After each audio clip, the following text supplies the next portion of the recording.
Bay at gabay ng magulang ay kailangan sa mga batang manonood.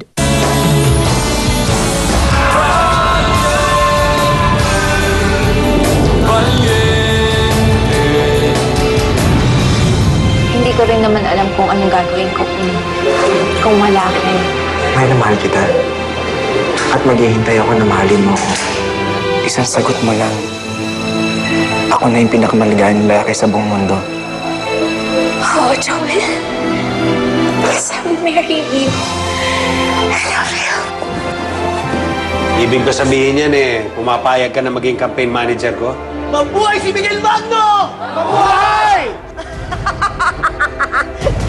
Sino naman si Miguel Magno? Ni walang nakakakilala sa kanya. Sinasabi ko na nga ba sana kaninang umaga na lang tayo bumoto. Ano ba problema kung ngayon kayo bumoto? Dahil ayaw ko kayong makasabay. Miguel, lumabas na yung resulta ng eleksyon Landslide si Trini sa maraming puro. Siya na ang bagong mayor ng San Rafael.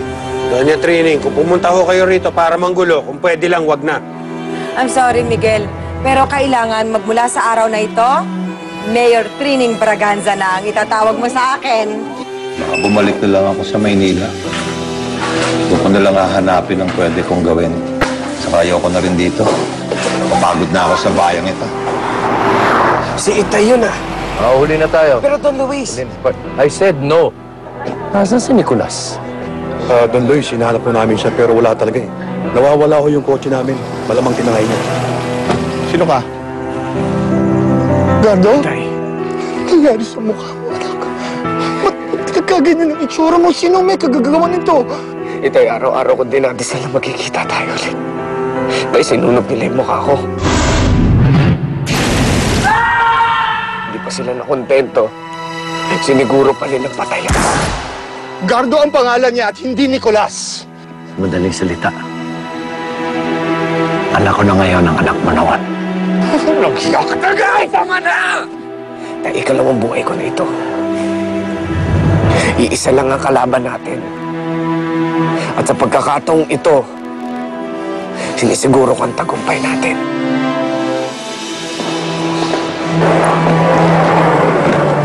Thank you. Good morning, Mama. Anong good morning? Last chance mo na sa akin ito. Kapag hindi mo pa naisarang stocks, ako mismo ang luluwas ng Maynila at makikipagbuno dyan sa Vallejong yan. Alam ko na yun Ilan beses mo nang paulit-ulit sa akin yung pinaalala.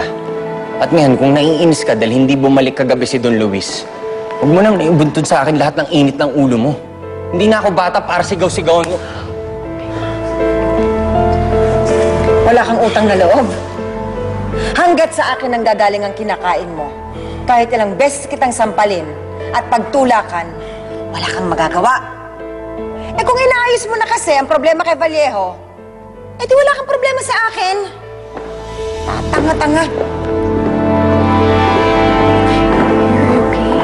I'm sorry. Don't be. Ngayon nakita man ako anong klaseng nanay ang meron ako.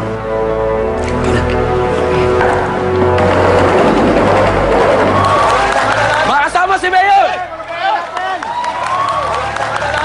Mabuhay si Mayor Doña Trining Braganza! Mabuhay si Mayor Doña Trining Braganza! Mabuhay si Mayor Doña Trining Braganza! Mabuhay si Mayor! Mabuhay si Mayor! Mayor! Thank you, thank you. Mayor! Mayor! Mayor! Mayor! Mayor! Mayor! Mayor! Mayor! Thank you, thank you. Thank you, thank you, thank you. Thank you. Ang sweet naman ng aking mga constituents at sinalubong ako sa aking all. Bilang pangunang talumpati at bilang mayor, bilang donya ng isang asyenda, gusto kong ipaalam sa inyong lahat na tumanggap na ako ng mga investors na tutulong sa atin na makapagtayo ng proyekto dito sa San Rafael.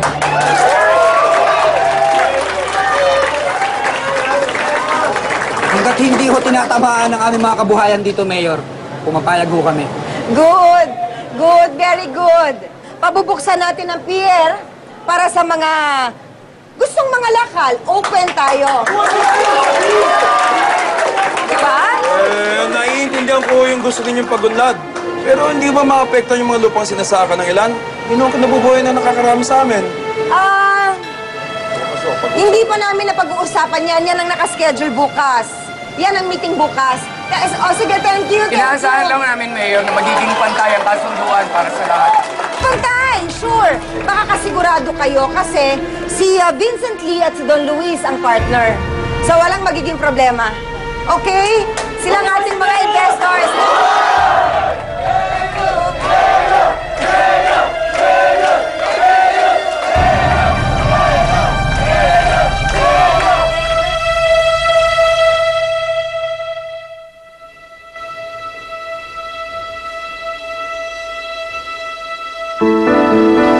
Gamitin ang anak ko sa paghihiganti mo. Wala sa kinalaman dito. Alam mo, sana ganyan kakatapang noon.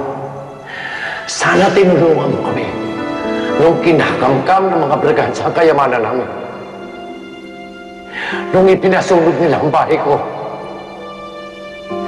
Damihan sana narinig mo ang hiyaw ng magina ko. Dalawang buhay, Damihan. Ang buhay ang natamay dahil sa'yo. Isa pa lang ang napapawi ko. Kulang ka pa ng isa.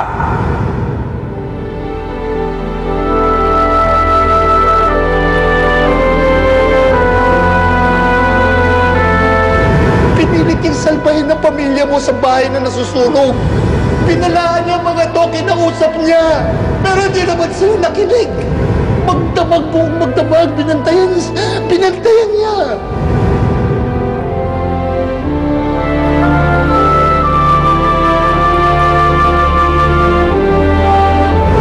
Sa kagustuhan niya maligtas sa pamilya mo, pinasok niya yung bahay na nasusunog.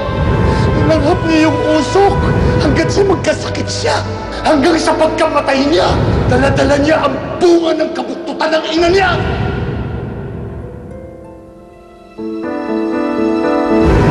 Naniniwala pa rin ako na merong kabutihang nakitira sa'yo.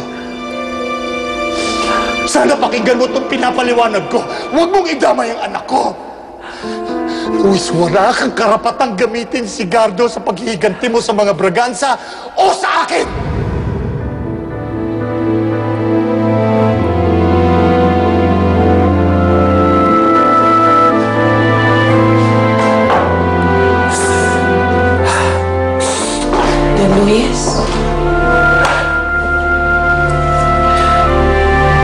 Nagkamali ako.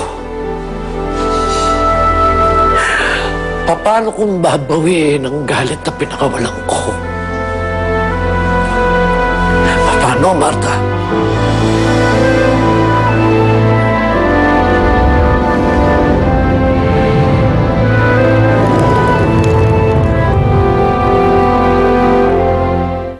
Fight pimples with Pond's Clear Solutions Facial Scrub. Only 5 pesos. Asan si Gingging? Pag nawalan ako ng pasensya sa'yo, bubulagin kita! Kailan mabubuo ang kanilang pamilya? Minsan, hindi mo ba naiisip si Mario? Tita, makikilala niyo pa rin po ba si Abigail kahit baby pa lang po siya nung naiwalay kayo sa kanya? At ano ang nag-aabang? Man lang kayo, meron din akong sir. Wanna meet your son's new girlfriend?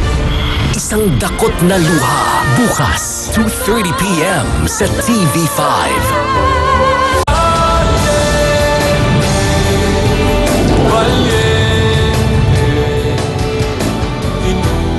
Baka naman kasi isang sabi pa lang ng sekretary, binababa niya agad yung telepono. Teo, nag-i-email, nagte-text yung sekretarya mo. Pero sadyang busy lang si Mr. Vallejo. Yan ang sinasabi niya. Sabihin mo sa kanya, wala talaga isang kwenta. Walang silbi ang mga sekretary na yan eh. Ako na lang mismo pupunta sa opisina ng Vallejo na yan. Hindi ka pwede pumunta ng ganyang kainit ang ulo mo, lalo kang wala makaklose sa deal. Wala akong pakialam. Basta malaman ko yung status ng proposal ko. Masyado na akong pinahihirapan ng taong yan eh. Teo, ikaw lang nag-iisip niyan. He knows what he is doing. And I'm afraid ikaw hindi. You tried your best, now let me help you. Ano sabi mo? Ako na makikipag-usap kay Mr. Vallejo.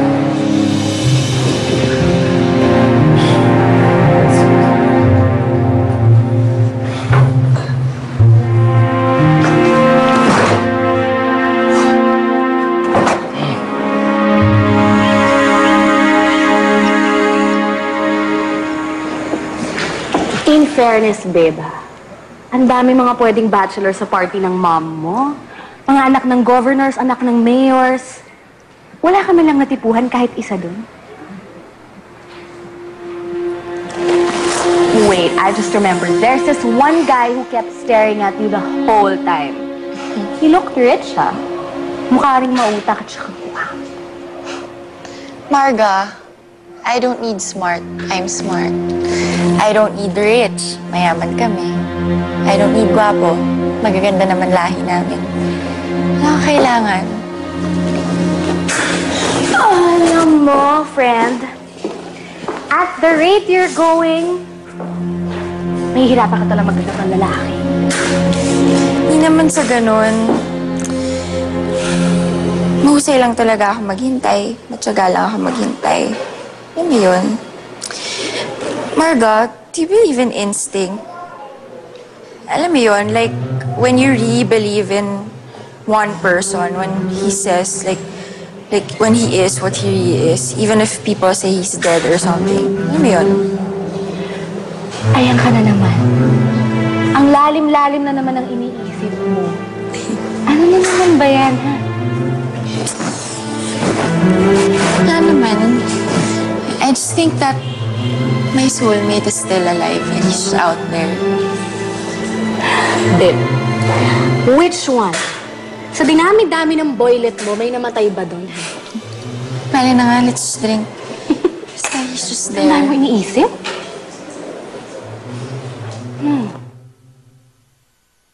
Matagal na palang tinik yan, Damian na yan. I suggest you get rid of him. I know. I can't believe na hinahayaan mong manggulo ang Damian na yan sa'yo.